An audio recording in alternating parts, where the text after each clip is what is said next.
So tapos lang natin kumain, punta tayo ng Burnham Park ngayon. 5 minutes walk lang siya mula dun sa restaurant na pinanggalingan natin.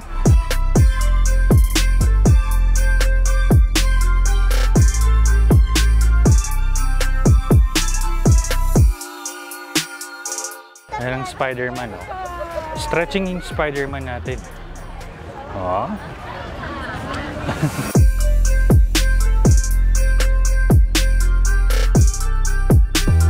Tapos lang natin dun sa Burnham Park. Medyo maraming tao. Tapos merong ano yung magbabangkasa na kami kaso mahaba yung pila. Tapos yung bayad niya parang pag dalawa lang kayo. 2 person, 250. Kayo magpepedal. Tapos hanggang 500 pesos kapag ka-grupo na kayo.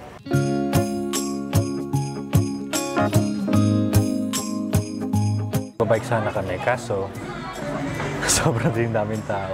Parang siksikan na. Yung iba, traffic. Bike na lang, traffic pa, no?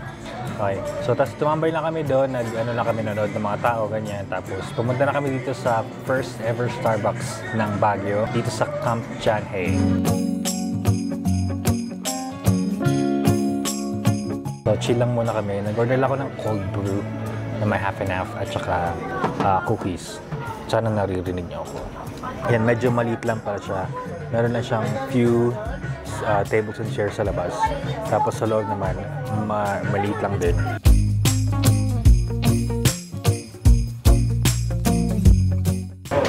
Dalawa po na mug.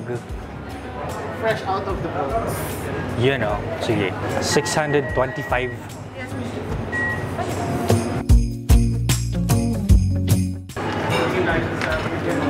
$1,200, $1,250. Sko, nakakalito.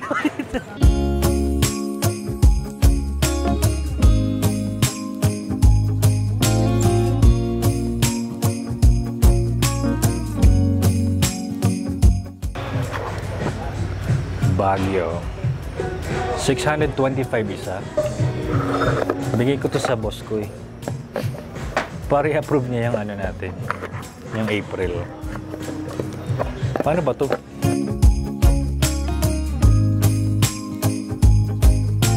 Okay guys, so yun, nasa bahay na tayo ulit. Pahinga lang tayo siguro mga after 2 hours kasi punta tayo ng The Country Club Christmas Village. Okay, magkaiba yung The Manor Christmas Village at saka yung Country Club Christmas Village. Mas maganda doon sa Country Club. Okay, medyo maaga pa ngayon, 5:30 pa lang yata. So punta tayo doon siguro mga 7 o'clock or 7:30. Yun, tapos hanap na lang tayong dinner. Tayong pagod. So I'll see you guys after 2 hours. I guess so after 2 hours, gising na tayo. Naunahan tayo ni Steve sa bed matulog. Actually, wala naman plano. Pag-higa ako dito, nakatulog agad ako. Nag-cellphone lang ako siguro mga 5 minutes kasi nanonood ako ng Ghost Fighter. So, yun, nakatulog tayo dito. Para may mali, no? Ako nagbayad nito, Tapos sa sofa lang ako tulog. So, anyway, labas na tayo. Bihis muna tayo, hilamos, ganyan. Tapos, punta na tayo ng Christmas Village. Tapos, hanap tayo ng kakainan natin.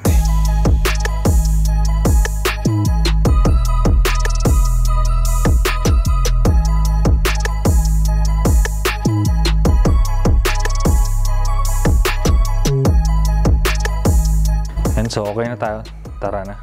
Kasi, lagpasan ng 7 PM. Yung politician, Mickey Mouse. Paborito niya si Mickey Mouse, eh. At saka naka-Jesus Christ. Out na naman siya.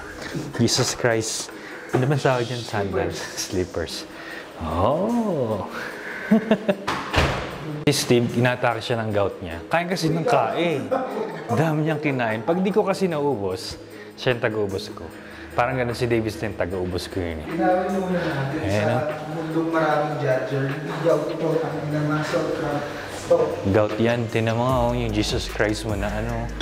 Ito yung eksena ulit sa restaurant na to. Lagi maraming tao kasi. Ngayon, dinner na. Ayan. Blockbuster na naman yung ano dito. Yung restaurant, yung Le Chef. Meron kasi silang dinner buffet.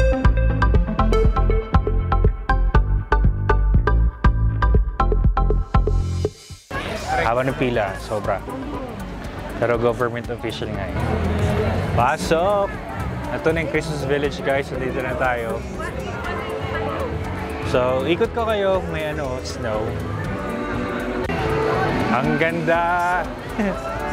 Sarado ko muna yung bibig ko kasi pumapasok sa bibig. Making spirits bright.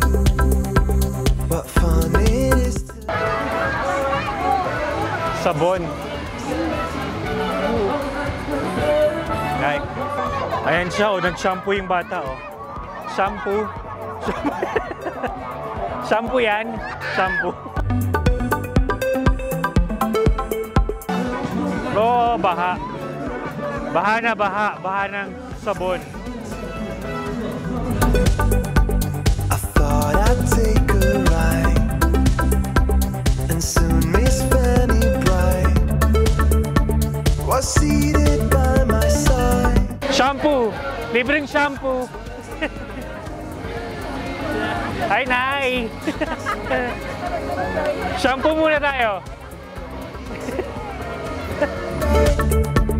And then we got upside.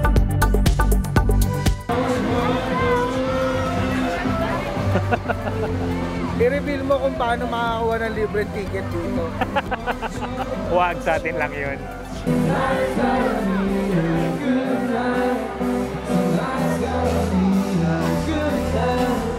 Namatay yung ilaw, oh. Wala na. Brownout, di nagbayad ng Meralco. Refund. Kala mo may binayad talaga. Refund daw, eh. So, ito pala siya, guys. Isang paikot lang siyang pag ganun. Itong bilog na yan, isang paikot lang siya dyan. Exit na siya. Agad. So, ang presyo niya, $180. 180 pesos. Okay, so, wala ng kuryente dahil na-shampoohan yung mga kuryente. So, update tayo parang 5 minutes nang walang ilaw. Grabe mo. Pasok po na tayo ng cashier. Kunin natin yung binayad natin. Super bilis. Review. Christmas Village. Scam. Tagasan kayo? Taga dito. Taga dito. Thank you. Yeah, you're welcome.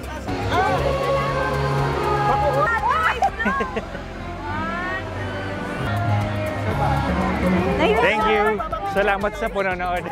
Jingle bells, jingle all the way.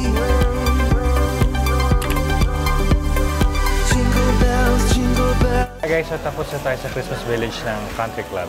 So, okay lang. $4. Wala pang $4 actually. So, pero parang hindi siya sulit kung local ka. Parang gano'n. Kami, kung magbabakasyon ka, kung may extra ka pera, yeah, okay lang. Pero pag budget ka talaga, parang huwag niya lang. A day or two ago, I thought I'd take a ride, and soon Miss Fanny Bright was seated by my side. The horse was lean and lank. So nakita niyo na yung side dish natin. At saka meron silang sushi bar din. Tapos meron silang cheese. Yung cheese ibibigay nila one time lang. Tapos kapag extra na, 100 pesos. Yung sarap ng may cheese din. Ano to? Spam? Spam yan. Okay. So ito na yung beef nila at saka kimchi. First blood.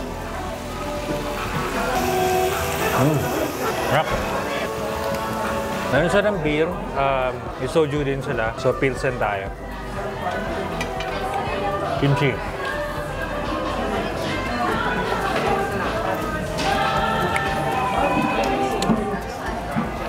Update tayo sa spam. Hindi siya spam. Maling. Pero malasa. Satisfied na yung cravings mo. Tikman natin yung sushi nila. Gimbap. Sakto lang. Bells, jingle all the way. Jingle bells, jingle. Tapos si Steve, paborito niya yung garlic. Paborito ng mga scammer yung garlic eh. Sarap, recommended. So nakabalik na tayo ng hotel, nandito tayo sa lobby. Pabalik na tayo ng kwarto. Umambon, nahirapan tayo kumuha ng Grab. Dapat pupunta pa tayo sa isang coffee shop. Halos lahat ng coffee shop ko sila ng 10 p.m. Pero may nakita kami 24 hours just in case na gusto niya magkape o lumabas pa. Foam Coffee Shop. Ayan siya, 24 hours yan. 23 lang. Kasi may 1 hour break sila. Di joke. In a one-horse open sleigh. Oh, the fields we go. Ayan, so tikman pala natin itong mga freebies ng hotel. Spicy garlic peanut, tapos dried mango, at saka granola. Tapos dun pala sa last na kainan natin, yung Korean barbecue. Koreano yung may-ari, kaya maayos talaga yung mga meat nila. Okay? Pero yung mga side dishes, konti lang. Pero yung kimchi, panalo yung kimchi nila. Okay, so tikman natin to granola. Nahalo to sa ano eh, sa oatmeal. Granola. Nanood ako ng Ghost Fighter. Maganda yung fight scene ni Dennis at saka ni yung may bomba. Yan. Alam niyo na yun. Maganda. Yung iba sakto lang. Ang dami nilang bashers ngayon. Tapos pala pagising ng umaga punta tayo ng Grand Pigeon. Okay? So, ang oras ngayon, 11 o'clock. Tulog lang kami. Last day na natin tomorrow. Okay? Tapos tikman natin yung Grand Pigeon. Okay? So, I'll see you guys tomorrow. Misfortune seemed his lot. So, hi guys, good morning. Nandito tayo ngayon sa Hill Station para mag-breakfast. Dapat sa Grand Pigeon tayo eh, kaso sarado pa sila. 10 PM pa sila nagbubukas. Ay, 10 AM. Bells jingle all the way. Nag-order tayo ng daing na bangus. Ang presyo niya parang almost 400. Yan. Tapos meron silang adlay champorado. Adlay rice yung gamit nila. Hindi yung typical or yung usual na malagkit na rice. So, healthy daw yung ano na yun. Yung version ng champorado. So, tikman natin siya. Ang presyo niya, ayan, nasa gilid. Tapos meron tayong kape. Wala silang gatas. Okay? Creamer lang sila. Coffee mate. Ayan. Tapos yung sugar nila, ganyan yung kulay niya kasi organic. Minigay lang nila. Tinikman ko na. Ngayon lang ako nakita niya ng organic na sugar. Kasi hindi naman ako sugar sa kape.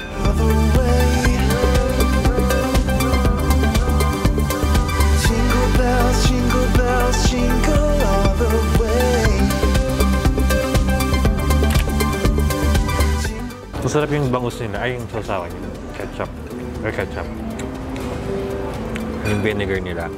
Tapos dumating na yung adlay champorado natin. Wala silang tuyo. Ay, hindi sila naglalagay ng tuyo. Ang ano niya, dilis. Yan. So, lagyan natin. So, tikman na natin tong adlay champorado. Parang ano, sobrang laki ng mga beets niya. Pork and beans to. Tawang-tawa naman kayo dyan, guys, ha? Baguio Hill Station, champorado, super bilis food review. Kita agad sa mukha ni Chick. Super bilis. Hindi niya nagustuhan. Scam. A sleighing song. So, tapos na tayong kumain, hanapin natin yung chocolateria. Merong I love Baguio doon na sign, no? Kaso ang hirap magpa-picture. Ayan. O, saan nga yung chocolateria? Hindi ko alam. Tanong mo dun sa guard, oh. Tanong mo. Pakuto ka muna. Wala naman makukuha sa Siguro. Nandito tayo ngayon sa chocolateria. Famous to. Isa to sa mga famous. Yan. Maganda yung menu nila, yung presentation. Sana dito na lang tayo nag-breakfast. No? So, yung mga tapsilog nila, tosilog, yan. Ganyan yung presentation nila. Maganda siya. Tapos, ang ginawa natin, nag-order na lang tayo ng ano, yung bittersweet na chocolate nila, hot chocolate. Double yung in-order natin, 340 pesos at saka tablea champorado. Solo lang siya, 390. $4. Ay, $8.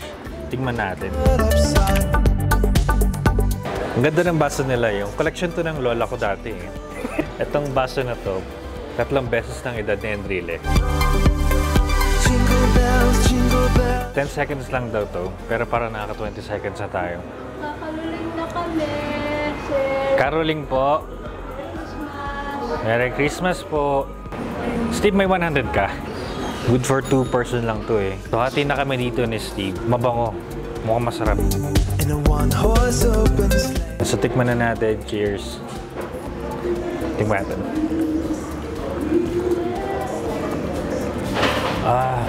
Sarap. Bittersweet. Konting-konti lang siya, no? Good for 2 person lang talaga siya. Parang sinukat. Parang wala man lang extra. Jingle bells, jingle bells, jingle all the way. Tapos ito yung milk at saka extra chocolate. Ayan, pour natin. Jingle bells, jingle all the way.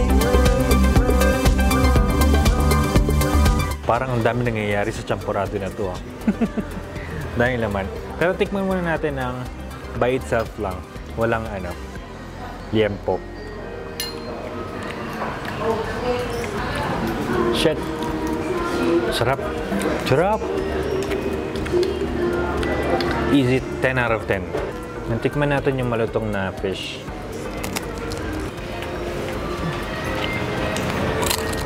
Halo tayo.